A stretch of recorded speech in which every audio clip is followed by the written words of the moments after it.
Go yard. I got so much motherfucking design on right now.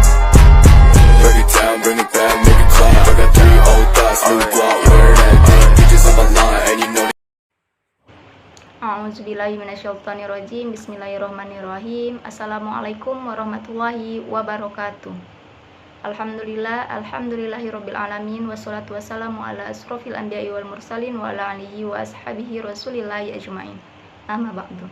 Perkenalkan, saya Siti Syafia Baita dengan NPM 2126100320. Saya perwakilan dari kelompok 3 dan 3 rekan saya, yaitu Nur Hasana, Andam Iskandar, Pedro Aulola. Kami akan membahas hasil diskusi kami dengan judul Mudharabah. Sebelumnya kami mengucapkan terima kasih kepada Ibu Putri Nuraini SE/SYME selaku dosen mata kuliah Fikih Muamalah 2 yang telah memberi kesempatan kepada kami. Baiklah, sebelumnya saya akan membahas mengenai pengertian dan dasar hukum mudharabah. Secara etimologis, mudharabah itu adalah bentuk dan dasar yang berdagang atau memperdagangkan. Mudharabah ini adalah akad kerjasama antara dua pihak atau lebih, di mana pihak pertama sebagai pemilik modal dan pihak kedua sebagai pengelola, di mana keuntungan usaha secara mudharabah ini dibagi menurut kesepakatan bersama. Sedangkan apabila terjadi kerugian ditanggung oleh si pemilik modal selama kerugian itu bukan akibat kelalaian si pengelola.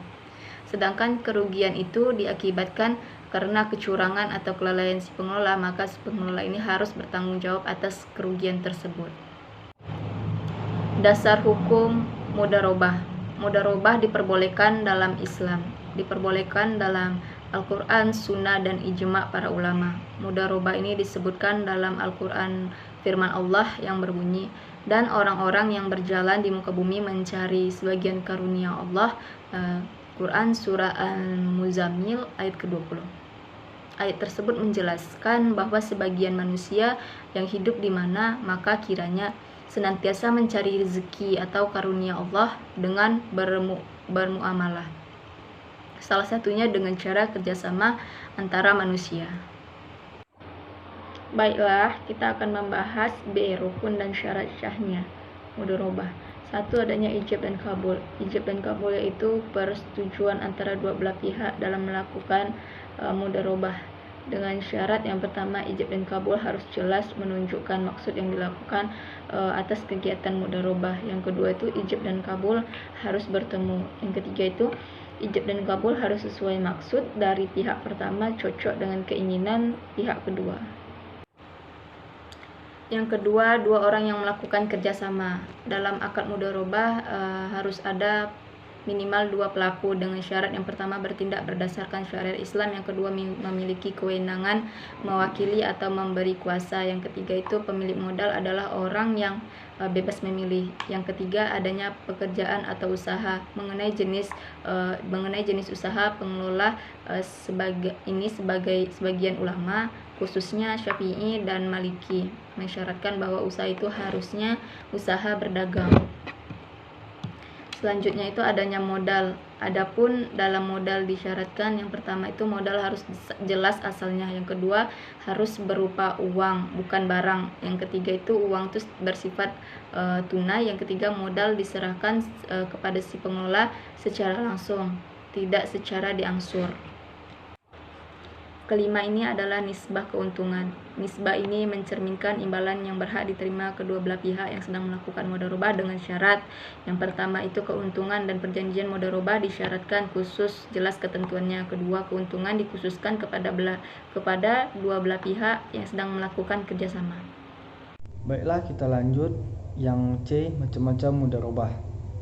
Mudharabah terbagi menjadi 2. 1. Mudharabah mutlaqah. Mudharabah mutlaqah adalah bukti kerjasama sah yang akan mengatur juga terkait bagi hasil atau nisbah yang akan diterima oleh pemilik modal nantinya.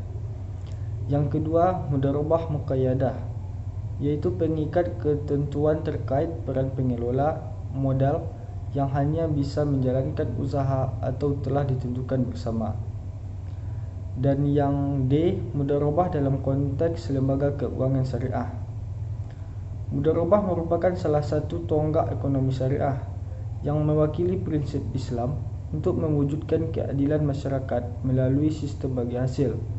Mudharabah adalah akad di antara pihak pemilik modal dengan pengelolanya untuk memperoleh pendapatan atau keuntungan yang kemudian pendapatan atau keuntungannya. Pembiayaan mudharabah pada bank syariah harus sesuai dengan syarat-syarat dan rukun-rukun dalam pembiayaan mudharabah yang tercantum dalam akad akan berpengaruh. Jika tidak memenuhi syarat dan rukun mudharabah adalah batal. Yang mudharabah di berbagai negara. Berikut adalah contoh mudharabah di beberapa negara. Di Indonesia, mudharabah di Indonesia sangat umum terjadi pada industri perbankan syariah. Bank Syariah Mandiri, Bank Muamalah Indonesia, dan Bank BNI Syariah adalah contoh bank yang menawarkan produk mudharabah kepada nasabah mereka. Nasabah memasukkan dana ke mereka ke dalam produk mudharabah, dan bank bertindak sebagai mudharib, manajer investasi, yang bertanggung jawab atas pengelolaan dana tersebut. Di Pakistan, mudharabah digunakan untuk investasi properti dan pembiayaan proyek. Contohnya adalah perusahaan properti terbesar di Pakistan, DHA Lahore, yang memfasilitasi proyek mudharabah di mana investor menyediakan modal dan DHA Lahore bertindak sebagai mudharib. Arab Saudi. Di Arab Saudi, mudharabah digunakan untuk pembiayaan proyek energi yang infrastruktur.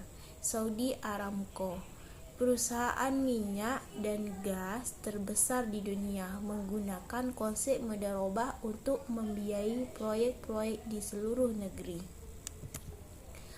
Malaysia, mudharabah umumnya digunakan dalam industri perbankan syariah seperti di Indonesia, Malayan Banking, Bernard Maybank, dan CIMB Islamic Bank adalah contoh bank di Malaysia yang menawarkan produk mudharabah kepada nasabah mereka. Uni Emirat Arab. Di Uni Emirat Arab, mudharabah digunakan dalam pembiayaan proyek real estate dan infrastruktur. Misalnya, Dubai Islamic Bank menggunakan konsep mudharabah untuk membiayai proyek-proyek real estate di Dubai. Yang mudharabah dalam fikih. Mudharabah dalam fikih adalah seorang menyerahkan modal kepada pengusaha pekerja untuk usahakan dengan syarat keuntungan dibagi sesuai kesepakatan yang telah ditetapkan dalam kontrak. Adapun kerugian sepenuhnya ditanggung pemilik pemodal. Baiklah, saya akan menyampaikan poin ke G, yaitu berakhirnya akad mudharabah. Akad mudharabah dinyatakan batal dalam hal sebagai berikut. Yang pertama, masing-masing pelaku akad menyatakan bahwa akad tersebut batal. Yang kedua, salah seorang yang berakad meninggal dunia. Yang ketiga, salah seorang yang berakad itu gila. Yang keempat, pemilik modal keluar dari agama Islam. Yang kelima, modal habis di tangan pemilik modal sebelum dikelola oleh pekerja. Yang keenam, apabila modal tersebut dibelanjakan oleh pemilik modal sehingga tidak ada lagi, maka tidak ada yang bisa dikelola oleh pekerja. Poin yang ke G yaitu manfaat mudharabah. Yang pertama, bagi mudharib. Bagi mudharib dapat menikmati harga jual lebih rendah, lalu mudharib lebih terpacu untuk berusaha. Dan berikutnya, mudharib tidak akan membayar bagi hasil jika mengalami kerugian. Yang kedua, bagi sahib al-mal. Yang pertama, BMT akan menikmati pendapatan bagi hasil. Yang kedua, BMT akan lebih selektif dalam memberikan pembayaran. Yang ketiga, BMT akan mendapat anggota yang lebih loyal. Baiklah, sekian hasil presentasi kami. Jadi kesimpulannya adalah mudharabah itu adalah salah satu bentuk akad pembiayaan yang akan diberikan kepada nasabah dalam suatu bank. Secara umum, mudharabah itu terbagi kepada dua jenis, yaitu mudharabah mutlaqah dan mudharabah muqayyadah.